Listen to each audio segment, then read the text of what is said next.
بسم اللہ الرحمن الرحیم۔ شروع اللہ کے نام سے جو بڑا مہربان اور نہایت رحم کرنے والا ہے۔ فجر کی 2 سنتوں کے بعد قرآن پاک کی یہ سورت جو شخص پڑھ کر اللہ سے جو دنیا کی قیمتی چیز مانگتا ہے، اللہ خوشی سے دیتا ہے۔ محترم ناظرین، قرآن پاک کی یہ سورت جو شخص فجر کی 2 سنتوں کے بعد پڑھتا ہے، فرشتے اسے گھیر لیتے ہیں۔ یہ قرآن پاک کی سب سے پرسکون اور آنکھیں روشن کرنے والی صورتوں میں سے ہے۔ یہ صورت آپ کو اللہ کے قریب کر دیتی ہے۔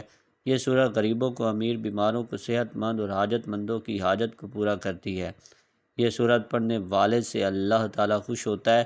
اگر کوئی صبح پڑھے تو فرشتے دن بھر اس کی حفاظت کریں گے، اور اگر رات کو پڑھے تو فرشتے ساری رات اس کی حفاظت کریں گے۔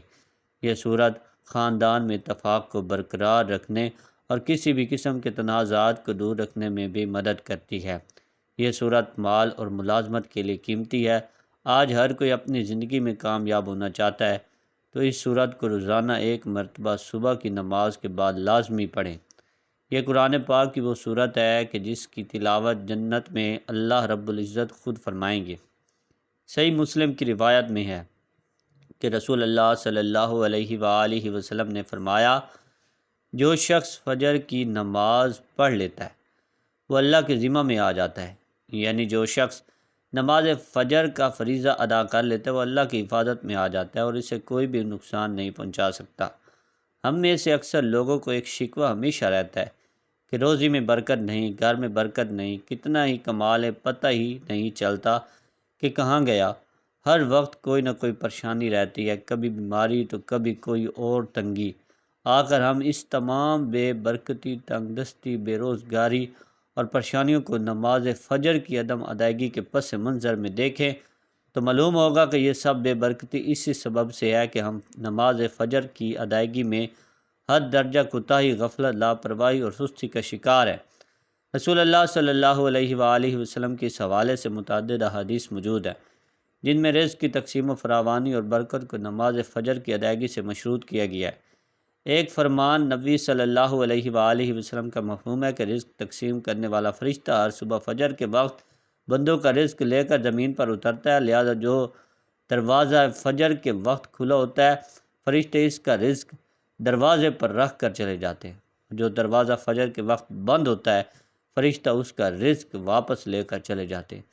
رسول اللہ صلی اللہ علیہ وآلہ وسلم کے فرمان کے مطابق فجر و عشاء کی نمازیں خیر و برکت سے معمور ہیں۔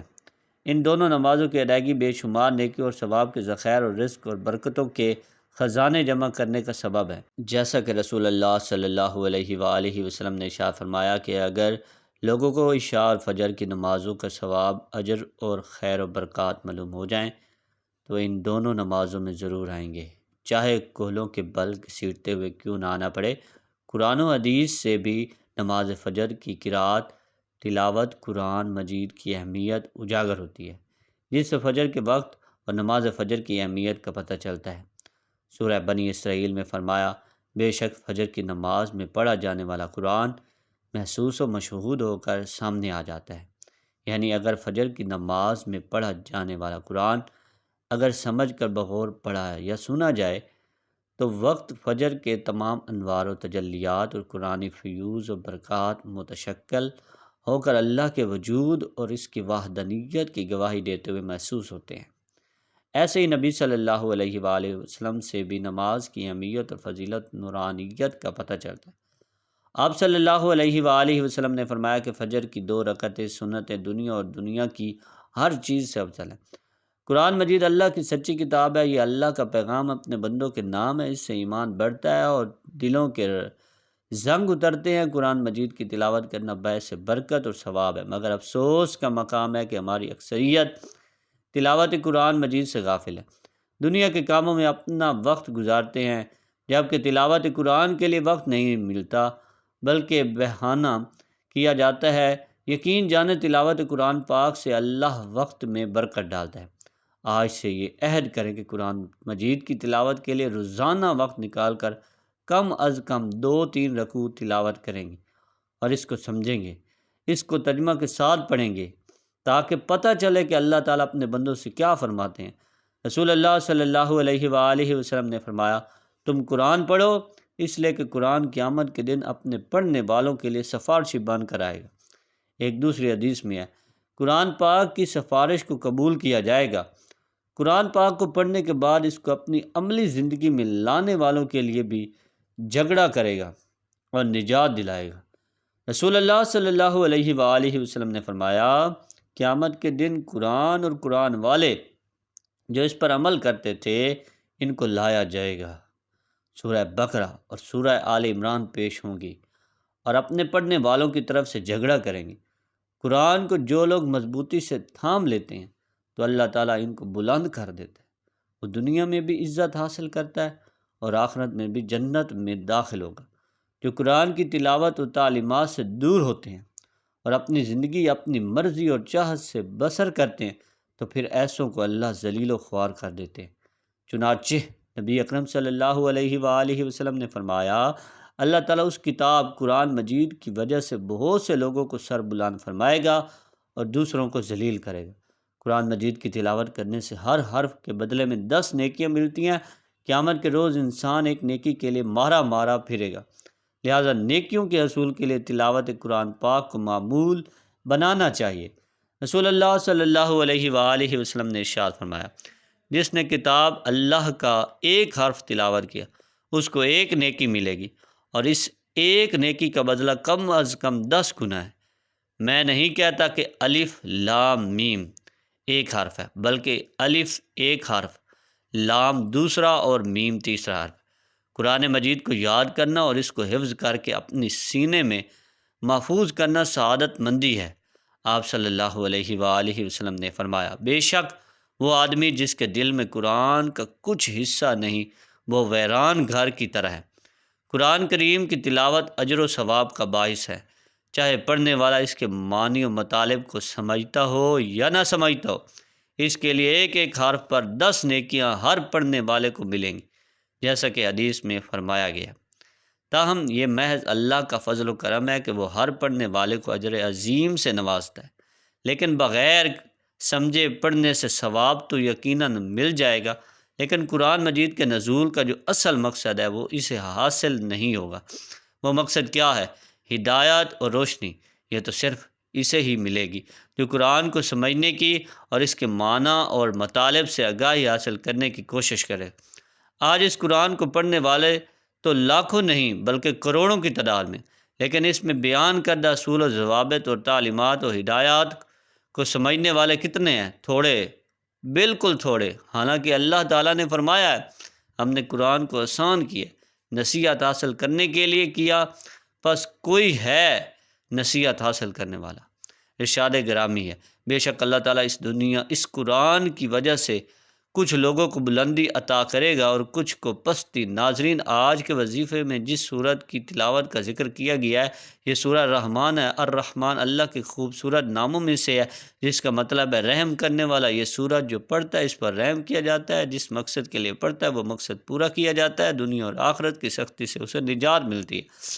سورہ رحمان کا نام اللہ کے خوبصورت ترین ناموں میں سے ایک نام پر رکھا گیا ہے۔ اس سورت میں خدا کے فضل کی مثالیں دی گئی ہیں اور اللہ کے مختلف تحائف کی اہمیت کو دہرایا گیا۔